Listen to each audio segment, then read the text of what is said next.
2002 তালিকাতে আপনাদের নাম না থাকলেও হিয়ারিং এ আপনাদের ডাকবে না। বন্ধুরা, এমনটাই নির্দেশ দিয়েছে নির্বাচন কমিশন। এছাড়া বলা হয়েছে যে এই সমস্ত ভুল যদি আপনি করেন তাহলে সেক্ষেত্রে আপনাদের নাম হিয়ারিং এ ডাকবেই ডাকবে। তো সেক্ষেত্রে হিয়ারিং এ ডাকলে পরে আপনাকে কোন কোন ডকুমেন্টস নিয়ে যেতে হবে এবং এই 4 শ্রেণীর ভোটারের নাম কিন্তু ভোটার তালিকা থেকে সম্পূর্ণভাবে বাতিল হয়ে যাবে। তো কোন 4 শ্রেণীর ভোটারের নাম সমস্ত কিছুই জানাবো, সেজন্য ভিডিওটি শেষ পর্যন্ত আমাদের সঙ্গে থাকবে। দেখুন, এখানে পরিষ্কারভাবে বলে দিয়েছে নির্বাচন কমিশন যে 2002 ভোটার তালিকাতে যদি নাম নাও থাকে তাহলে অহেতুক হয়রানি নয়, বৈধ ভোটারদের বড়সড় পদক্ষেপ নিয়েছে নির্বাচন কমিশন।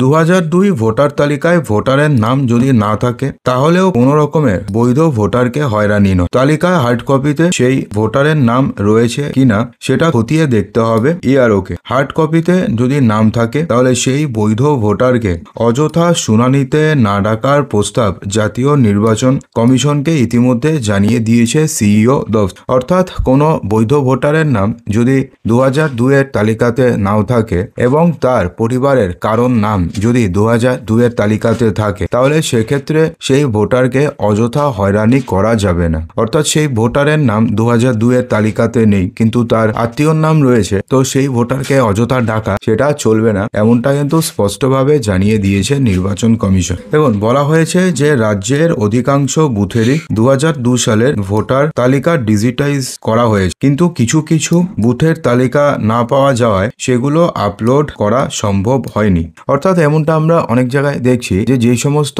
বুথে ভোটার কার্ড বা 2002 এর তালিকা সঠিকভাবে আপলোড করা হয়নি। এখন কোনো বৈধ ভোটার যদি 2002 সালের হার্ড কপিতে নাম খুঁজে পান, তার নাম অনলাইনে না থাকলেও অহেতুক শুনানিতে ডেকে তাকে কোনোভাবে হয়রান করা যাবে না, এমনটাই পরামর্শ দিয়েছে সিইও দফতর। বলা হয়েছে যে যেভাবেই হোক সংশ্লিষ্ট বুথের 2002 ভোটার তালিকার হার্ড কপি জোগাড় করে নাম যাচাই করতে হবে ইআরওদের। সেক্ষেত্রে রাজনৈতিক দলগুলিরও সাহায্য নিতে পারবেন ইআরওরা। দেখুন, এদিকে সূত্রের খবর যে 9 তারিখ খসড়া ভোটার তালিকা প্রকাশের পরদিন মৃত ভোটার, স্থানান্তরিত ভোটার, নিখোঁজ ভোটার, ভুয়ো ভোটার এবং নন রিফান্ডেবল অর্থাৎ ফর্ম পেয়েছেন কিন্তু সেই ফর্ম জমা দেননি, এই 5টি শ্রেণীকে নিয়ে দ্বিতীয় একটি তালিকা প্রকাশ করা হবে। দেখুন, 9 তারিখ আগে ডেট ছিল, এখন এটাকে আরো 7 দিন পিছিয়ে দেওয়া হয়েছে, অর্থাৎ এবার ডেট হয়েছে 16 তারিখ। তো সেক্ষেত্রে বলা হয়েছে যে দেখুন, বিহারের ক্ষেত্রে শুধুমাত্র একটি লিস্ট বেরিয়েছিল, যেখানে শুধুমাত্র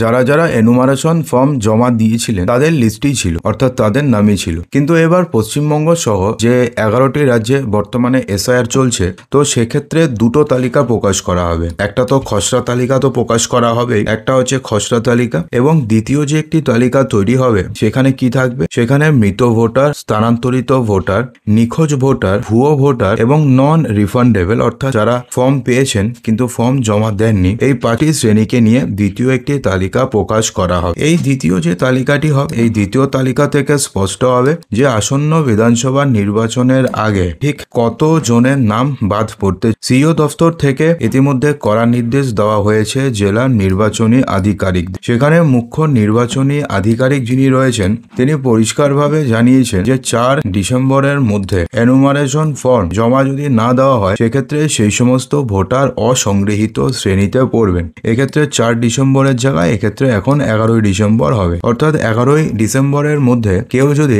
এনুমারেশন ফর্ম জমা না দেন তাহলে সেক্ষেত্রে সেই সমস্ত ফর্মগুলোকে অসংগৃহীত অর্থাৎ আনকালেক্টেবল হিসাবে রেখে দেওয়া হবে এবং তাদের নাম কিন্তু কোনোভাবে খসড়া ভোটার তালিকাতে আসবে না। আর যদি কোনো ভোটারের নাম খসড়া ভোটার তালিকাতে না আসে তো সেক্ষেত্রে তো এটা তো নিশ্চিত যে তার নাম চূড়ান্ত ভোটার তালিকাতেও আসবে না। দেখুন, তাহলে কি হবে সেই সমস্ত ভোটারদের? এই অবস্থায় তাকে খসড়া তালিকা থেকে বাদ দেওয়া হবে এবং 9 ডিসেম্বরের পরে নতুন করে ফর্ম 6 জমা দিয়ে তালিকাতে নাম তুলতে হবে। অর্থাৎ প্রথমে কি করা হবে, খসড়া তালিকা থেকে সেই সমস্ত ভোটারদের নাম বাদ দিয়ে দেওয়া হবে এবং 9 ডিসেম্বরের পরে প্লাস 7 দিন অর্থাৎ 16ই ডিসেম্বরের পরে নতুন করে সেই সমস্ত ভোটারদের ফর্ম 6 জমা করতে হবে এবং জমা করার পরে তালিকাতে নাম তুলতে হবে। এটা প্রশাসনিক প্রক্রিয়া যেমন সহজ হবে তেমনি তালিকা আরো বেশি নির্ভুল হবে এবং আরো বেশি ত্রুটি মুক্ত হবে। দেখুন, এবার না আমরা চলুন জেনে নিই যে কোন সমস্ত ভোটারদের হিয়ারিং এ ডাকা ডাকা হবে। তো কাদের নাম ডাকা হতে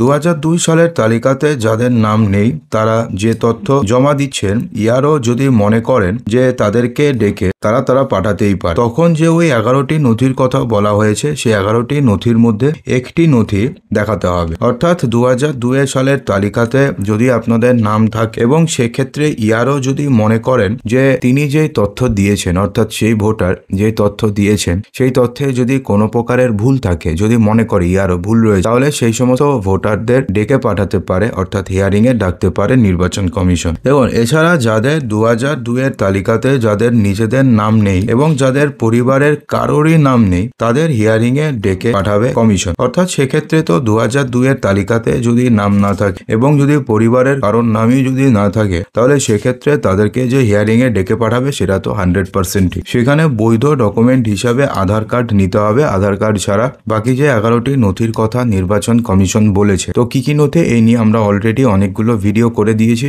একবার আমাদের পিছনের ভিডিওতে দেখে নেবেন, বুঝতে পারবেন। তো সেই 11টি নথির মধ্যে যে কোনো একটি বৈধ নথি যদি আপনি দেখাতে পারেন তাহলে সেক্ষেত্রে এসআইআর এর ফাইনাল লিস্টে আপনাদের নাম উঠে যাবে। এছাড়া যদি এমনটা হয় যে কোনো বৈধ ভোটার হয়তো কোনো ভুল তথ্য দিয়ে ফেলেছেন, তার দেওয়া তথ্যের সঙ্গে কমিশনের কাছে থাকা তথ্য মিলছে না, হয়তো ওই ব্যক্তিকেও এবার হিয়ারিং এ ডেকে পাঠাতে পারে কমিশন। অর্থাৎ ভুলবশত কোনো বৈধ ভোটার যদি কোনো ভুল তথ্য দিয়ে ফেলেন এবং তার দেওয়া তথ্যের সঙ্গে যদি কমিশনের কাছে থাকা নথি না মেলে তাহলে সেই ব্যক্তিকেও হিয়ারিং এ ডেকে পাঠাতে পারবে নির্বাচন কমিশন। এমনকি যদি আপনি ফর্ম ফিল আপের সময় কোনো গোলমাল যদি আপনি করে থাকেন এবং তাদের তথ্য যদি বিএলও বুঝতে না পারেন অথবা কমিশন যদি বুঝতে না পারে তাহলে ওই ব্যক্তিদের হিয়ারিং এ ডেকে পাঠাতে পারে নির্বাচন কমিশন। অর্থাৎ ধরুন আপনি ফর্ম ফিল আপের সময় এমন কোনো ভুল করে দিয়েছেন বা এমন ভাবে লিখেছেন সেটা বিএলও ধরুন বুঝতে পারলো না, তো সেক্ষেত্রে তো ফার্স্টে আপনাকে ফোন করবে বিএল যদি বুঝতে না পারে। তো সেক্ষেত্রে তারপরেও যদি আপনি কোনো ভুল করেন তাহলে সেক্ষেত্রে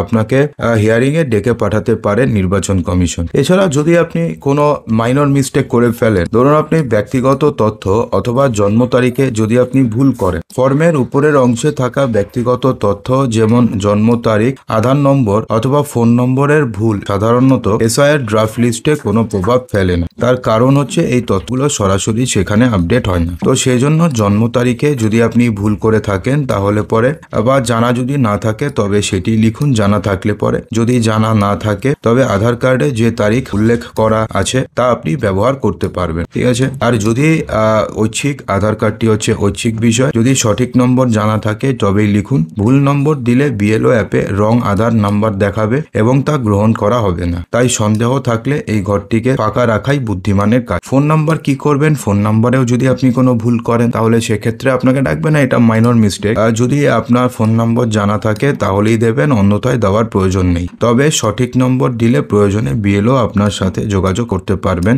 যদি কোনো ভুল থাকে ফর্মে। এবং ফর্ম পূরণের ভাষাতে যদি না কোনো মেজর মিস্টেক করেন তাহলে পরে সেক্ষেত্রে সমস্যা হওয়ার কথা নয়, কারণ ফর্ম পূরণের ভাষা আপনি বাংলাতে করতে পারবেন, আপনি ইংরেজিতে করতে পারবেন, আপনি ইংরেজি বাংলা মিলিয়ে করতে পারবেন, তাতে কোনো সমস্যা নেই। বাংলা ও ইংরেজি মিলিয়ে ফর্ম পূরণ করলেও কোনো সমস্যা নেই। বিশেষ করে সংখ্যা বা ডিজিটগুলো আপনাকে ইংরেজিতে লিখলে বিএলও কর্মীদের বুঝতে সুবিধা হবে। যেহেতু বিএলও অ্যাপের নাম ইংরেজিতেই এন্ট্রি করতে হয় তাই বাংলা নামের পাশে বন্ধনী অর্থাৎ ব্র্যাকেট দিয়ে ইংরেজিতে নাম লিখে দিলে কাজটি আরো দ্রুত এবং আরো নির্ভুলভাবে সম্পূর্ণ হতে পারে। এবং মৃত আত্মীয় যদি থাকে তাহলে সেক্ষেত্রে কি করতে হতো, আর যদি ধরুন পিতা মাতা অথবা স্বামী যদি প্রয়াত হয়ে থাকেন তবে ফর্ম পূরণের সময় কিছু নির্দিষ্ট নিয়ম আপনাদের মেনে চলা উচিত। যেমন নামের আগে কখনোই মৃত অথবা লেট অথবা স্বর্গীয় বা ধর্মীয় চিহ্ন ব্যবহার করা উচিত নয় এবং মৃত ব্যক্তির ভোটার কার্ড নম্বর লেখা উচিত ছিল না, কারণ সেই নম্বরের বর্তমানে কোনো অস্তিত্ব নেই এবং অ্যাপে সার্চ করলে তা কোনোভাবে পাওয়াও যাবে না। শুধুমাত্র